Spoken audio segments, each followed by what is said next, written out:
Jo mai he renunciat a cap tipus d'alumne. Tinc des de l'alumne brillantíssim acadèmicament fins al que no està especialment dotat per la vida acadèmica. Però jo visc a tots els alumnes que jo tinc a classe com un compromís personal. Són l'encàrrec que a mi em fa la societat de tirar aquells nens i nenes endavant fins allà on es pugui.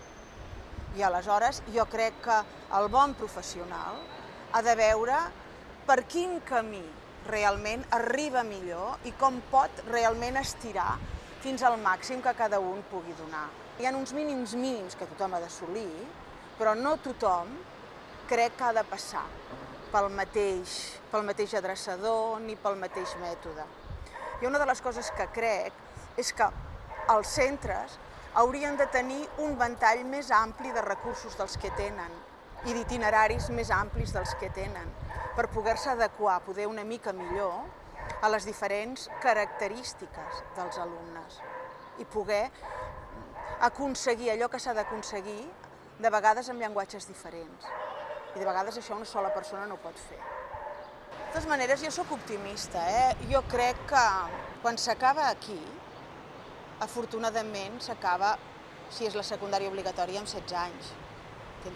Hi ha tota la vida per davant, la biologia realment ajuda molt. Realment amb això bàsic, que s'ha de procurar per tots els nivells que això bàsic estigui assolit, jo crec que el 5 és un nivell bàsic, si no, no el treu, és un nivell bàsic, i el 10 és una excel·lència.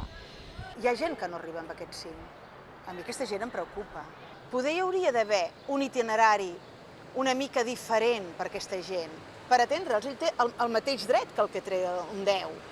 I potser amb unes propostes poder més lligades a la pràctica, no tant a l'abstracció, o més al món laboral, poder en trauries més profit. Que no treballa quan està sotmès a de 9 a 10 anglès, de 10 a 11 física, de 11 a 12 història. Jo crec que s'han de canviar les maneres. Aviam, jo les he canviat dràsticament. Jo ara la pissarra no la toco, i la tarima tampoc, i vaig amb l'ordinador i projecto contínuament PowerPoints i projecto el que ells escriuen a la pantalla o a la pissarra electrònica i a partir d'aquí treballem, no? De la mateixa manera que hem implementat noves maneres de treballar, crec que el sistema s'ha de plantejar a qui ha de donar aquest servei i com el pot donar d'una manera més eficaç. Crec que no es pot continuar organitzant els centres com s'organitzaven fa 40 anys. La gran diferència de models és que abans hi havia un sedàs molt important. Aquí arribava gent, primer que arribaven més grans, i després que arribaven gent seleccionada. I els altres se n'anaven a FP, no? O s'esperaven a tindre 16 anys per anar a treballar, no ho sé. I ara aquí tens a tothom, el 100% de la població. Aleshores aquest és el gran canvi, aquest ha estat el gran repte. Aleshores, aquest institut el que ha d'aconseguir és l'èxit també amb un perfil d'alumne que abans no arribava, que abans no entrava per la porta. És un repte, no? Cal adaptar-se a un perfil d'alumne que no és el perfil escolar. No tenim cap problema amb els bons alumnes.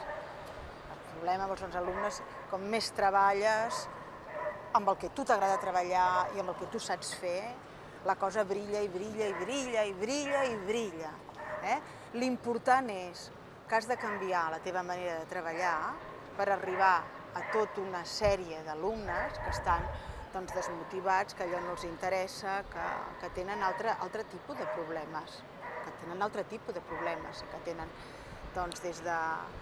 des de ludopaties a una capacitat realment molt baixa o problemes personals que els fan absolutament desentendre's de la feina de dia a dia, però que tenen tot el dret de ser estudiats, de ser atesos, i això és el gran repte.